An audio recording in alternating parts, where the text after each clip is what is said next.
Hello, Louise. Hello, Sarah. So, as you just said, we are talking about the baby thief, Barbara Bisantz Raymond. We are discussing chapters 2, 3, and 4, Georgia's disappearance, Billy and the plague. Ugh, Oh boy, it this was heavy. is not an easy book to read. And in fact, the writer said that she got depressed. Yeah, I was going to bring that up too. She was Hmm. depressed in researching how Hmm. terrible this horrible, horrible woman is. And all the Corruption. the corruption, bringing in politicians and lawyers and doctors, and I mean, it's just mind blowing. On last week, you and I discussed, how could she come from a different state into Memphis and already be somebody on suspicious, grounds and do what she did? I liked the third chapter. We'll get into the plague, how she actually talks about how this was possible. Hmm. I was thinking about the perfect storm for this horrible corruption. I mean, and it's just when it goes into such great detail, even in the first paragraph. Mhm. It says one reason that Georgia's children remained separated from their birth parents was that returning them would have been a admission of crimes committed not only by her, but by countless prominent Tennesseans, all the way down to like the sheriffs, where it says Yeah. deputy sheriffs tore screaming toddlers from their mother's arms, Yeah. They kidnapped kids, kidnapped literally. them. Like, I mean, just blatantly, obviously, brutally Yeah. kidnapped. The flow of money to take poor children for rich children. I mean, rich, excuse me, adults. It was, And then it says, she goes on and on talking about just the press conference that the governor yeah, in 1950, he was involved, he knew. yeah. And He gave a BS little thing to talk about it, but was after full of it. he had planned on shutting everything down after she died, so all this information Yes. wouldn't come out. I And then mean, he put a special investigator on it who Brownlee or something, who he said Browning, who he no, said, this was Browning. oh, It he was was Browning. someone named Robert Taylor that he And he brought on told, who and then he wouldn't wanted let to. him do it. Yeah. Like Robert Taylor was like, okay, let's dig into this. And he's like, oh no, you're not really digging into this. Yeah. We're just paying lip service to it.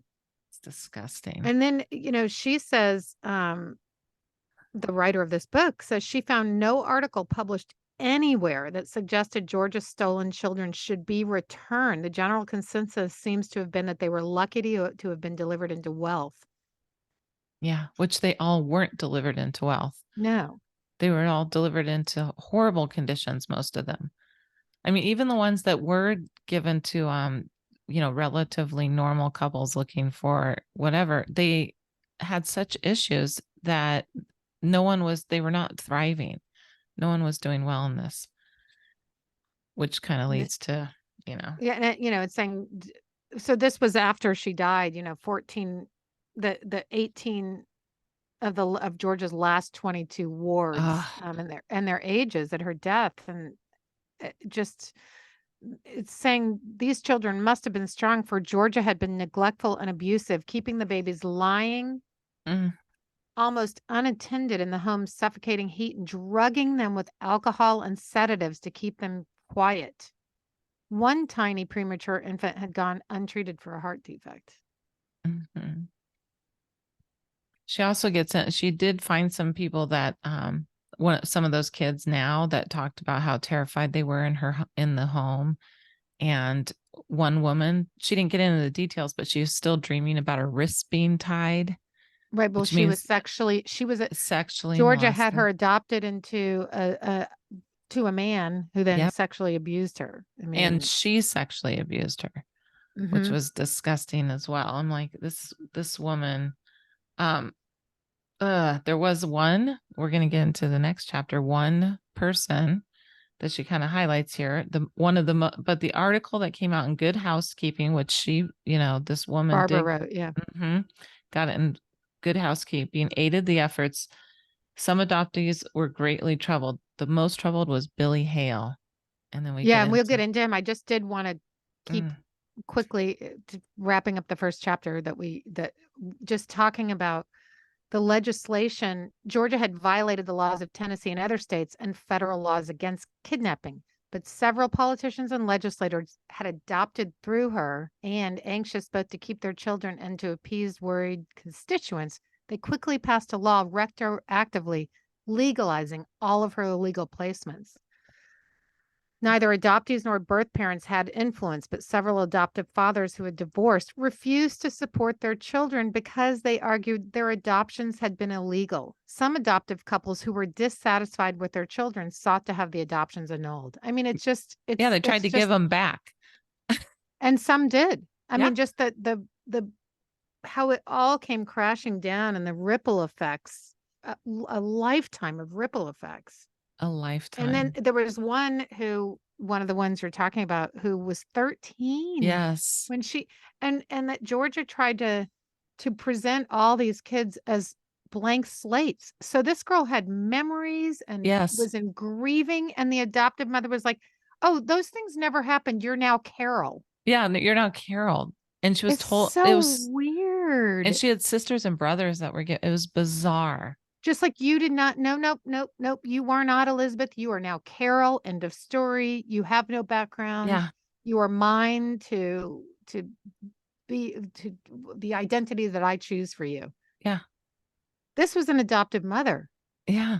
It's just the layers are just endless. Uh, and she does a good job describing Georgia Tan too. Like if anybody's reading this, just her presence is like people are fearful of her too. She just had this Mm-hmm. air of power and corruption and harsh. The kids were scared of her, adults were scared of her, people that worked there. There's a woman that went to her grave defending her. I mean, it's Yeah, the crazy. woman that worked for Mhm. her, the only person alive that could apologize, Right.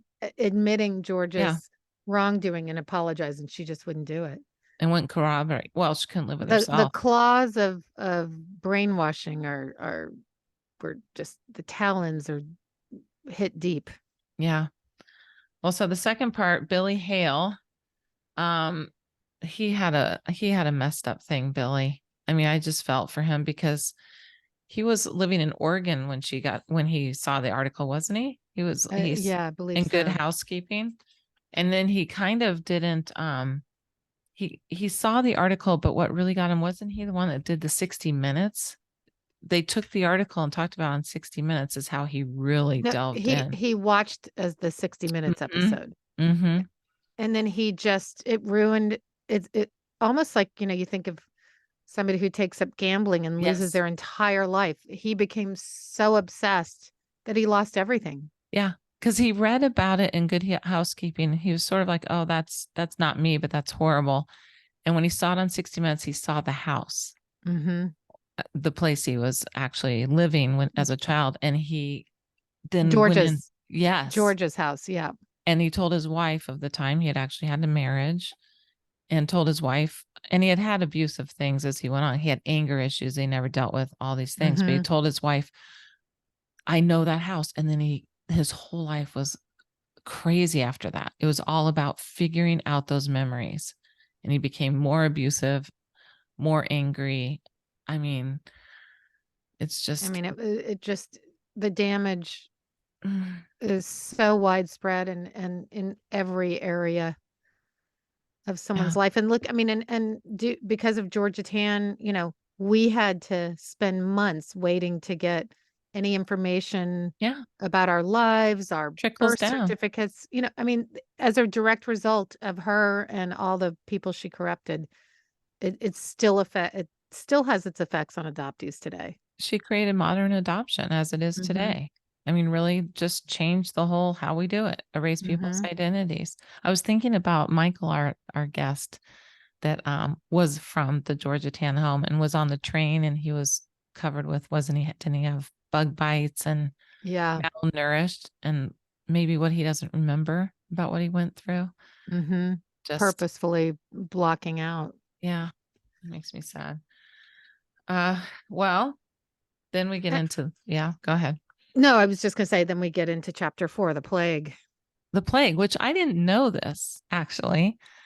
I Like I'm didn't kind of a either. history person. I love history. I was like, I had no idea about this actually. So Memphis used to be sort of, she couldn't have just come in there at before the plague that happened.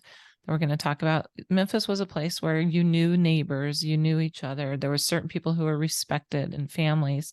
They had a massive disease Yellow happen. fever. Yellow Mhm. fever came raging through, and Well, people fled fled, and it ruined and Memphis. died, and yep. Yeah, I had no idea actually. And it created this whole vacuum of new people to come in and just exploit everything that was going on. Mhm.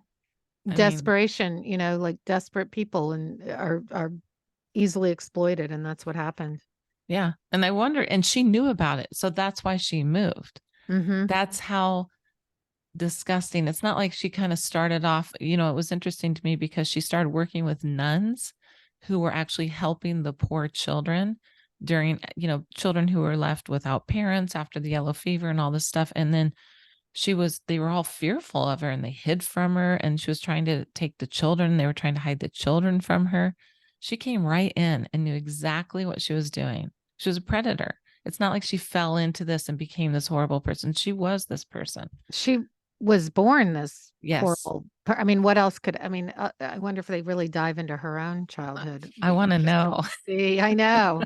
I mean, I think it would obviously all just have to be, I don't think Georgia kept any personal No. records, but well, so on that cheery note, oh, no, we do. We do have a chapter coming up, Yep. Georgia's youth. Okay, so let's see next um episode we're going to read chapter 5 and probably just chapter 5 and 6 cuz Georgia's youth is a pretty A little bit longer. hefty one. So, let's Yeah. go. Let's do Yeah. 5 and 6, Georgia's youth and Molly. Yeah. Molly is chapter 5, George's youth is chapter 6. So, It makes me everyone sad. reading along. Sarah and I texted each other last night. Have you done your reading? It's a heavy duty, but I'm glad that people are reading because the book is hard to get. So people must be buying it, Yes, which I'm glad. Well, me too. so now we get to So meet we Andy. Andy, see you in a few minutes. See you in a See you minute. soon. See you in a minute.